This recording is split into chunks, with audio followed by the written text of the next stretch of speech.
tears blurred the face in the photograph, each drop hitting the empty plastic plate clutched in 7-year-old Liam's trembling hands. He huddled on the dusty floor of the basement storage room, a forgotten corner filled with old boxes and discarded furniture. His only sanctuary. His small ribs pushed sharply against his thin frame, his stomach twisted with a hunger so profound it felt like swallowing shards of ice. Nearly 2 days had passed since his last meager scraps. Since his mother's death 3 months ago, life had become a waking nightmare. His father, Robert, lost in his own grief or indifference, had remarried swiftly. The new stepmother, Brenda, and her 2 children had moved in, and from that day, Liam became less than a ghost in his own home. Before this haunting story unfolds further, subscribe to our channel for more powerful and unforgettable cinematic tales from around the world. Brenda treated Liam like a pest. Her own children, Chloe and Noah, feasted on pancakes, bacon, and juice, their laughter echoing through the house. Liam received only glares, sharp words, and if he dared ask for food, the sting of a wooden spoon accompanied by venomous names. Useless boy. Brat. His father remained a silent figure, often absorbed in his phone, offering only the cold advice. Just do what she says, Liam. Don't cause trouble. That day, Liam's heart broke a second time. He wasn't just motherless. He felt utterly abandoned by the living. His step-siblings mirrored their mother's cruelty, pushing him away, mocking him, tripping him if they suspected he might get leftovers. His only solace was the hidden photograph of his mother, kept safe in an old shoebox, whispered to in the dark. "Mommy, I miss you. They don't want me here. I'm so hungry." Silence was always the only reply. One stifling afternoon, the house unusually quiet. Liam felt faint, the world swimming from hunger. Weakly, he picked up the small plastic plate, a relic from happier times, and shuffled into the spare room downstairs, now thick with dust, where his mother used to have her sewing machine. Cobwebs drifted in the dim light. Her framed portrait still hung on the wall, her smile calm, gentle. Oh, how he ached for that smile. Kneeling before it, fresh tears streamed down his face, splashing onto the empty plate. "Mommy," he choked out, "I don't know what to do. I'm so hungry. I feel like I will die. Please help me. Give me food. Just something. Anything." He bowed his head, eyes shut tight, despair washing over him. Then a warmth spread through the plate in his hands. He gasped, eyes flying open. The plate was no longer empty. It was heaped high with steaming macaroni and cheese, rich and golden. The aroma was thick, comforting. Liam scrambled backwards, heart hammering against his ribs, the plate clattering to the floor. "Am I dreaming?" he whispered, legs shaking uncontrollably. He stared at the portrait. Was her smile wider? Brighter? He couldn't be sure. Fear warred with disbelief, but the undeniable scent of food, the impossible answer to his plea, grounded him. Hesitantly, trembling, he retrieved the plate. Hunger, raw and primal, finally won.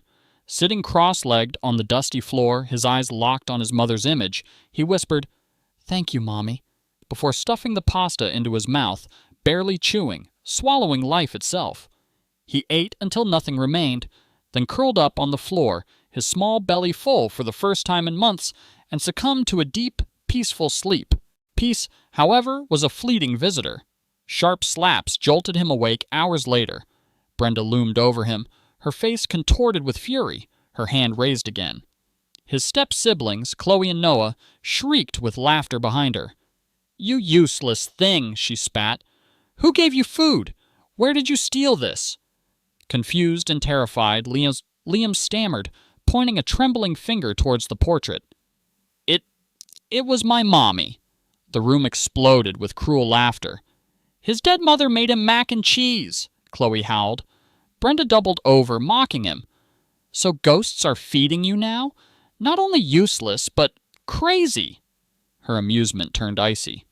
"Show me where you stole it," she shrieked, dragging him towards the kitchen. He found no trace of cooking.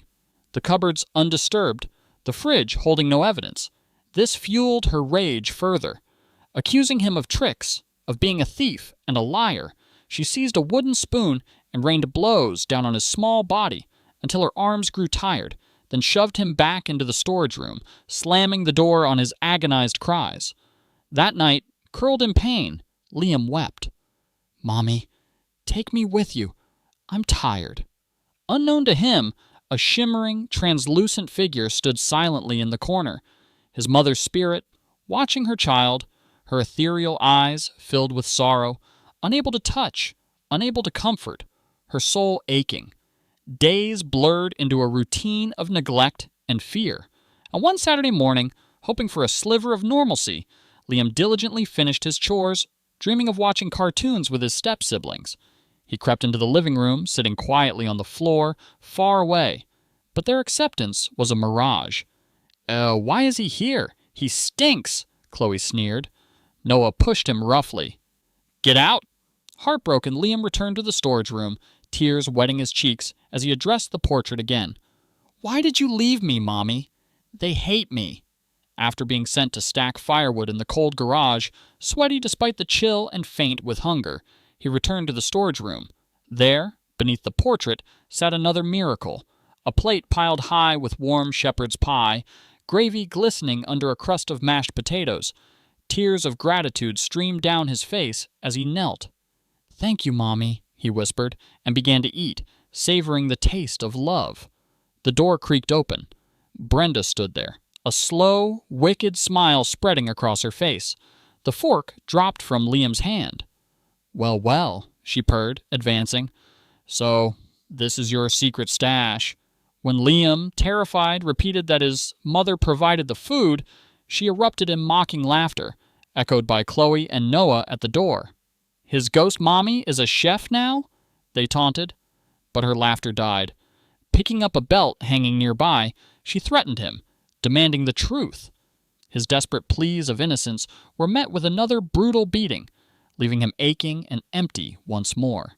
That night, as Liam lay whimpering, his mother's spirit materialized beside him, her form clearer, her sorrow deeper, her ethereal hands glowing faintly. He shivered, unaware, whispering her name in his troubled sleep. A few nights later, Liam's father, Robert, jolted awake from a terrifyingly vivid dream. His late wife stood before him, her eyes radiating sad power, her voice echoing in his mind. "Robert, if you cannot care for our son, take him to my mother. I've been feeding him. Do not wait for me to come for you. I am warning you." He sat up, drenched in sweat, heart pounding. He tried to dismiss it. Just stress. Just a dream. But the warning lingered, heavy and real. Yet days turned into nights, and he did nothing. Liam remained in the storage room, reliant on his mother's spectral interventions. Then, one moonlit night, something shifted. Liam rose from his sleep, eyes half open, body owing as if pulled by an unseen force. He walked barefoot out of the storage room, out of the house, into the silent darkness. Ahead, unseen by his waking eyes but known to his soul, his mother's spirit glided, a faint, guiding light. He followed, crossing frosty lawns and quiet suburban streets, protected from the chill wind, until he reached a small, neat bungalow with porch lights burning. A soft, persistent knock woke Grandma Elsie, Liam's maternal grandmother. Confused, she opened the door to find her grandson standing there, barefoot, clad only in thin pajamas, dusty, thin, tears already falling. "Grandma," he whispered. A cry tore from Elsie's throat. "Oh, dear God! Liam! Who brought you here, child?" she sobbed, pulling him into a fierce, warm embrace. He didn't know how he got there, only murmured, "Mommy said I should come." On the sidewalk, under a streetlight, the spirit smiled, her task complete, and faded into the night. The following morning, Robert woke to a terrifying silence. He tried to call his wife, to shout, but no sound emerged. He clapped by his ears. Nothing. Panic seized him. He was deaf and mute. Brenda, realizing the affliction was real and permanent, reacted with chilling pragmatism. She packed her bags. "I'm not your father's caregiver," she snapped at her bewildered children, Chloe and Noah. "I didn't sign up for this." And she walked out, abandoning her husband and children without a backward glance. Robert, broken and voiceless, later tried to visit Liam, but Grandma Elsie stood firm at her gate. You lost your voice because you refused to speak for him, she declared, her eyes hard. You lost your hearing because you refused to hear his pain. No, Robert, you cannot see him. Defeated, he felt a cold wind, the lingering presence of his wronged wife. That night, she appeared in his dream one last time, silent, her eyes filled with tears, before turning away into the light. He awoke weeping, the finality of his loss absolute. Far away, Liam blossomed. Safe, loved, fed, and attending school, he laughed again.